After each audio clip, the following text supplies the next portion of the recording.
Everyone, it's Marco Brown here with Brown Law. Wanted to talk to you today about texting with your ex. Now, this is not sexting with your ex, which you should not do at any time, but that's a completely different video. I want to talk about texting with your ex for a second. And I have some notes over here I'm going to refer to, so if I look away, I'm going to look at my notes. Texting with your ex, I usually think it's not the greatest idea in the world. I know when people text a lot nowadays. I text with my wife to communicate. Texting when you get divorced is a different sort of deal though, because unless you have a pretty good relationship, it's going to be difficult to be nice to each other in text. For whatever reason, people tend to be okay with each other on the phone. They tend to be okay with each other over email. Those can break bad, but they tend to be okay with those things. Texting just brings out the worst in people. So if you do not have a good relationship with your ex, I would suggest you really tamp down on the texting. I have read literally tens of thousands of pages of text from people who are divorced, and people will say the worst things in text, like they would never say to somebody to their face. It is incredible. And people will, exes will blow up your phone. It's just a very bad situation unless you have a pretty good relationship. So think through that, whether or not you want to text with your ex or if you want to email things. Email really tends to tamp down the temperature if you have a bad relationship. So think about that and how you want to communicate. I know a lot of people are not into calling their ex and talking with them on the phone, but from my experience, talking directly with your ex on the phone is far better than texting when you want to keep the temperature low. People just are not usually that mean to each other on a phone like they will be on a text. So keep that in mind. Can you block your ex from your phone? So yes, you can. If your ex is blowing up your phone, texting, saying terrible things to you, you can certainly block your ex on your phone. Now, I hear a lot of people say, no, you can't do that because that's how my ex talks with the kids. Well, okay, so get the kids a phone, right? And just keep that around when they want to talk with your ex. I mean, you can get cheap phone options, do that. You do not have to give your ex access to you 24/7 through text or voice to berate you and belittle you and make you feel terrible. If that's the case, if that's what's happening, then you can definitely block your ex, and that's totally okay. Just needs to be some open line of communication between your kids and your ex, whether or not that's on the phone or even better yet, probably over Zoom or Skype nowadays is probably the better way to do it. So you don't even necessarily need a phone, but if you want to get your kids a phone to talk with your ex, great. Get them a separate phone. Let them use that phone when they want to talk. You do not need to be berated by your ex though on your own phone. So you can block him or her. And then, can you use texts in court?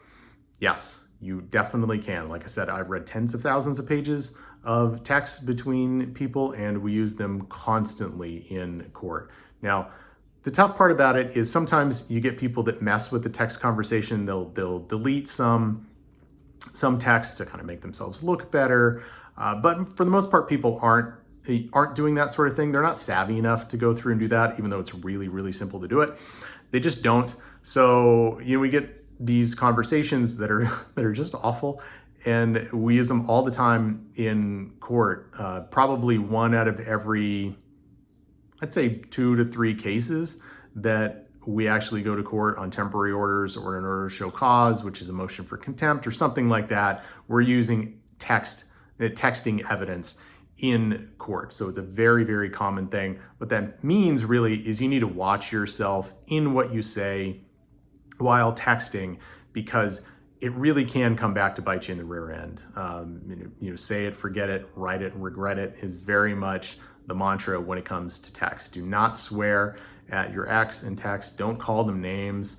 One thing, when this happens a lot, when you put your ex's number in your phone, you'll change their name from whatever their name is to, piece of garbage or worse than that, or devil, or something along those lines. And that pops up when you get a text from your ex, and your kids will see that sort of thing.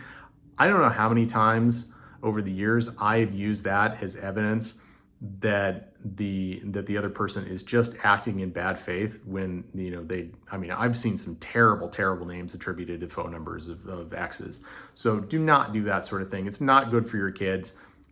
And when it comes to using text evidence in court, that is really going to come back to bite you in the rear end. So my number one rule for divorce normally is be nice in text, especially because that stuff stays around literally forever. Another thing I want to talk about, this will happen every once in a while when people change phones and we need to go back and get texts from the old phone. Well, the phone company does not carry your text. They do not keep your texts around. So you need to actually get it off of your phone. So if there are text messages on a phone that you think you may need in the future to deal with your ex in court, do not throw that phone away. Even if it doesn't really work, we can go in and download the texts, or we can get a forensic person to go download the text off the hard drive off the phone. That's not a problem. But if you throw away the phone, the company, your phone company, Sprint, AT&T, they do not have those texts. So if you need them at some time in the future, just keep that phone around and keep it around forever. Totally fine. I think that's about it for me. Let me know in the comment section what works for you, what doesn't work for you in texting with your ex, texting back and forth. How have you been able to tamp down the temperature? And if you have any other questions about texting or any other aspect of Utah divorce, let me know. Absolutely happy to make another video and answer any of those questions. All right, thanks everybody. And if you need help with a divorce, give us a call, 801-685-9999, or check us out on the web at www.utdivorceattorney.com. All right, bye.